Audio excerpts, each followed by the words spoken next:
ప్రభువునందు ప్రియమైన దేవుని బిడ్డలరా, దేవుడు సృష్టిని ఎంత అద్భుతముగా ఆయన కలగజేసినటువంటి విధానాన్ని చూస్తున్నప్పుడు నిజంగా ఎంతో సంతోషము.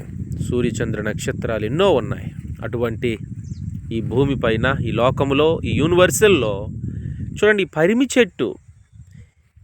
చెట్టుకు, ఇంత అద్భుతమైన చెట్టుకి ఈ పళ్ళు కనిపిస్తున్నాయి కదా, నల్లగా ఉన్నాయి, గ్రీన్గా ఉన్నాయి, నల్లగా ఉన్నాయి, గ్రీన్గా ఉన్నాయి. ఈ ఫలాలు, వాటి మధ్యన ముళ్ళు చూడండి. ఈ ముళ్ళు ఎంత భయంకరముగా, ఒక్కొక్క పండు తీయాలంటే దాని మధ్య ఈ ముళ్ళు నుంచి ఆ పండుని తీయాలి. ముళ్ళు ఎందుకు వచ్చింది అసలు? పండుకే కాదు, ఈ కాయలకే కాదు, ముళ్ళు చూడండి ఎంత భయంకరంగా ఉన్నాయి ఈ ముళ్ళు. రోజా పువ్వును కూడా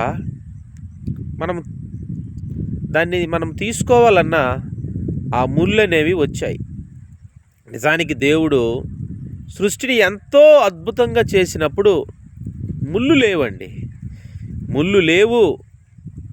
కానీ మానవుడు ఎప్పుడైతే వద్దన్న పాపము చేశాడో చూడండి, గచ్చ పొదళ్ళు మనిషి కొరకు మొలిచాయి, ముళ్ళనేవి వచ్చాయి. కానీ ప్రారంభంలో ముళ్ళనేవి లేవు. సంతోషంగా పళ్ళు తినవచ్చు. మన జీవితంలో దేవుడు మాట వినకపోతే గచ్చ పొదళ్ళు, ఈ ముళ్ళు లాంటి జీవితము మనకి ప్రతీదీ సమస్య, అడ్డులు, ఆటంకాలు, ఇబ్బందులుగా మన ప్రతి పండుకి, కాయకి, అనగా ఫలితము కాబోతున్న దానికి మధ్య ముళ్ళు లాంటి సమస్యలు, శోధనలు మన జీవితంలో వస్తాయి. అవి ఆ ముళ్ళు లాంటి శోధనలు, అనగా ముళ్ళు లాంటి భయంకరమైనటువంటి అభ్యంతరాలు మన జీవితంలో రాకుండా ఉండాలంటే దేవుడి మాట మనం వినాలి, ఆజ్ఞలను మనము పాటించాలి, దేవుడు చెప్పినట్లు చిత్తాన్ని మనం చెయ్యాలి. అప్పుడు మన జీవితంలో ఫలాలు మనం చూస్తాం.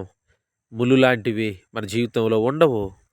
ఈ యొక్క ముళ్ళు దాటుకొని ఆ ఫలాన్ని తెంపాలండి, ఎంత కష్టమో.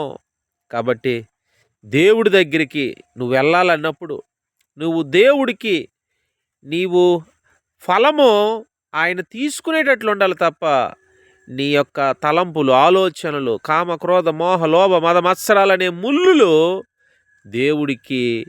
దేవుడికి కనిపించకూడదు. ఇలా ఈ ఉపమానము ఆత్మీయంగా తీసుకోండి.